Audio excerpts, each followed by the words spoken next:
চলে এলাম প্রথম সেমিস্টারের মেজর মাইনর যারা একত্রে নিয়েছো, অর্থাৎ মেজর আর মাইনরটা সিলেবাসটা বরাবরই একই, তাই তোমাদের এই বিষয়টার উপর লাস্ট মিনিট সাজেশন দিতে এসেছি। একদম যে কোশ্চেন গুলো আজকে তোমাদের বলে দিচ্ছি, আর আমি কিন্তু এই লাস্ট মিনিট সাজেশনস এর মধ্যে অনুবাদ বা ভাব সম্প্রসারণ যে পার্ট রয়েছে সেটাকে পুরোপুরি ক্যান্সেল করেছি, কারণ এই মুহূর্তে ওইগুলো করতে পারবে না, এই মুহূর্তে ওইগুলোর সংখ্যাটা অনেক। তাই তোমাদের দেখো ব্যাপারটা হচ্ছে অনুবাদ কোনটা দেবে, ভাব সম্প্রসারণ কোনটা দেবে বলাটা খুব মুশকিল, যার জন্য সেই কোশ্চেন বা সেই পার্টকে একটু সাইডে রেখেছি। আমি মেন সাজেশন দিয়ে দিয়েছি, যদি তোমরা আর বহুদিন আগে দিয়েছি, যদি তোমরা করে থাকো তাহলে তোমাদের অনুবাদ ভাব সম্প্রসারণ সবই করা হয়ে গেছে। এবার আসছে আসল কথা, যে তোমাদের এবার অনুবাদ আর ভাব সম্প্রসারণ তোমরা করে নিয়েছো, ওটা নিয়ে কিছু বলছি না। তোমাদের মেন অর্থাৎ থিওরিক্যাল যে কোশ্চেন গুলো আছে আজকে সেইগুলো বলে দিচ্ছি, তোমাদের সাজেশনস থেকে বলে দিচ্ছি, সেটা একটু দেখে নাও কোন কোন সেই কোশ্চেন, ভালো করে তোমরা কিন্তু শুনে নেবে, কারণ সংস্কৃত টাইপিং করাটা একটু মুশকিল হয়ে যায়। তাই তোমাদের বলে দিচ্ছি, একটু শুনে নাও কোন কোশ্চেনটা, তোমরা ভালো করে নিজেরাই বুঝতে পেরে যাবে। এবং আশা করছি এই কোশ্চেন গুলো তোমাদের করা হয়ে গেছে, যদি করা হয়ে থাকে পরীক্ষা তোমাদের চড়ক হবে। আর হ্যাঁ, এমন একটা প্ল্যাটফর্ম তোমরা নতুন যুক্ত হয়েছে, যদি সাবস্ক্রাইব করো, যেখানে প্রত্যেকটা সাবজেক্টের 2 মার্কসের সাজেশন আমি আপলোড করে দিয়েছি উইথ অ্যান্সার, প্রত্যেকটা সাবজেক্টের, এমনকি এসইসিরও করে দিয়েছি, ওকে, এইসি করে দিয়েছি, এমডিসি করে দিয়েছি, শুধু ভিএসিটা বাকি আছে। মানে প্রত্যেকটা সাজেশনসের যদি তোমরা অ্যান্সার পেতে চাও, প্রত্যেকটা সাজেশন 2 মার্কস উইথ অ্যান্সার পেতে চাও, প্রত্যেকটা বিষয়ের সাজেশন যদি পেতে চাও, যেটা ইউটিউবে কোথাও পাবে না এমনও দুর্লভ সাজেশন যদি পেতে চাও, তাহলে এখানে অবশ্যই সাবস্ক্রাইব করো। তো চলো শুরু করে দিই আজকের গুরুত্বপূর্ণ সংস্কৃত বিষয়ের মেজর মাইনর উভয় ছাত্রছাত্রীদের জন্য লাস্ট মিনিট সাজেশন দেখে নাও।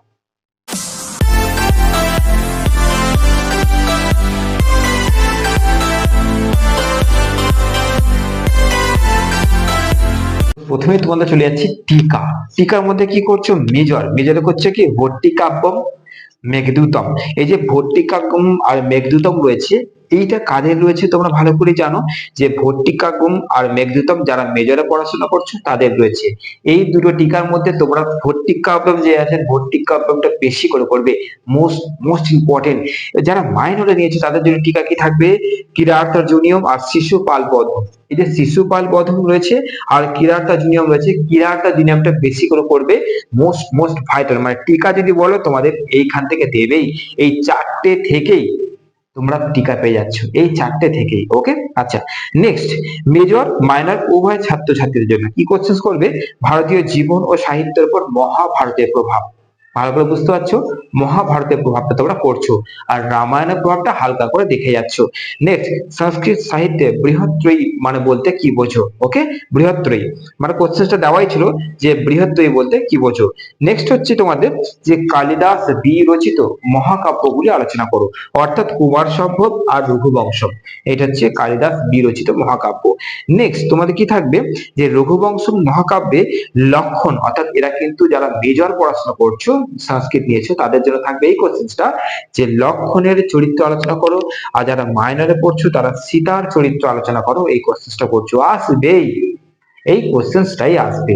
আচ্ছা, নেক্সট কিরাটার্জুনিয়ম কাব্যে পাণ্ডবদের দুর্দশা আলোচনা করো, মেজর মাইনর উভয় ছাত্রছাত্রীদের জন্য। আর নেক্সট নারিকেল ফলসন্মিতং বচো, যে কোশ্চেনটা ছিল সেই কোশ্চেনটা করছো মেজর মাইনর উভয় ছাত্রছাত্রীরা। তো এই যে কোশ্চেন কয়েকটা বললাম, মাত্র এই কটা কোশ্চেন তোমরা করছো, হ্যাঁ মাত্র এই কটা প্রশ্ন, তাহলে কিন্তু তোমাদের পাসিং মার্ক উঠে যাবে। এবং যেহেতু এই সাবজেক্টের উপর 2 মার্কস দিয়ে দিয়েছি, তাই তোমাদের আর কোনো চিন্তা নেই। আমি 2 মার্কস উইথ অ্যান্সার এই সাবজেক্টে দিয়ে দিয়েছি, চেষ্টা করব তার লিঙ্ক আমি ডেসক্রিপশন বক্সে দিয়ে দেওয়ার, তোমরা দেখে নিচ্ছ। ওকে, ভালো থেকো, সুস্থ থাকো, তোমরা রেডি থাকো, তোমাদের জন্য আমি আরো অনেক কিছু আনতে চলেছি। আর যদি নতুন হও তাহলে এইখানে তোমরা আগে সাবস্ক্রাইব করো। ওকে, ভালো থেকো, সুস্থ থেকো।